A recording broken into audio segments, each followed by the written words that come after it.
waxa kale oo aan ka yaabay muddada dawladda kulmiye jirto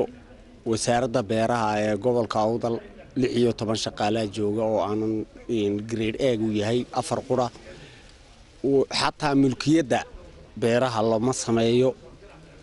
taasina waxay keentay inayna beeraleyda gobolku ka qayb qaadan barnaamijka Somaliland Business Fund iyo macaawinooyinka kale ilaa dad madaxweyne ku xigeenka oo si gaar ah ugu dhameeyay mooyee waxa kale oo ayaan daraa in madaxweyne ku xigeenka reerkiisu ay qaateen Somaliland Business Fund oo dhan waxa jirta in shirkadda la yiraahdo warshada la yiraahdo Muliyo Salt Corporation ama company oo ay leeyihiin Cabdiraxmaan Saylici reerkiisu isaguna ku jiro in mashruuc dhan oo Somaliland Business Fund oo gobolka Awdal ilaa 500 qof wax u qaban lahaa lagu maalgeliyay aynana shaqayna waxa aan marmarka qaar kood isweydiiyaa habdhaqanka noocaasi gobolkana waxba uma soo wado cidina kuma faa'iideyso sababta uu marka Cabdiraxmaan Saylici gobolkii u goodoomiyay ma garanayo sababta ka dambaysa in awbeelihii kala faquuqo ma garanayo sababta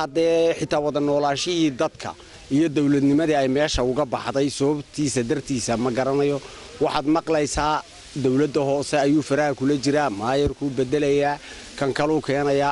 ayaa saadir laba xildhibaan buu beeshiisu ku leedahay dawladda hoose marka waxaan dawladda hoose ka rabo anu waan garan waayay horumarkii gobolka dhinac walba madaxweyne ku xigeenku caqabad buu ku yahay marka waxaan leeyahay dawladda kulmiye iyo xisbiga kulmiye waxa looga yaacayaa Cabdiraxmaan Saylici dartiis waxaan u soo gudbinaynaa fariin ah waar xisbinimadii dadka uu nacsiiyay dawladnimadii waa uu nacsiiyay gobolka laakiin qarannimada yaanu dumin madaxweynuhu waa inuu ka fiirsadaa talaabooyinka aanu sharcigu siin ama dastuurku siin ee uu gobolka ka qaadayo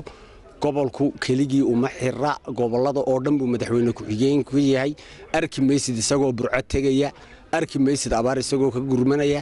aad iyo aad baan uga xunahay waxaan ku soo gabagabeynayaa Cabdiraxmaan Saylici codah weele iska daaya hal qof oo taageera gobolka kulmiye laga heli maayo wa salaamu calaykum wa rahmatullaahi wa barakaatuh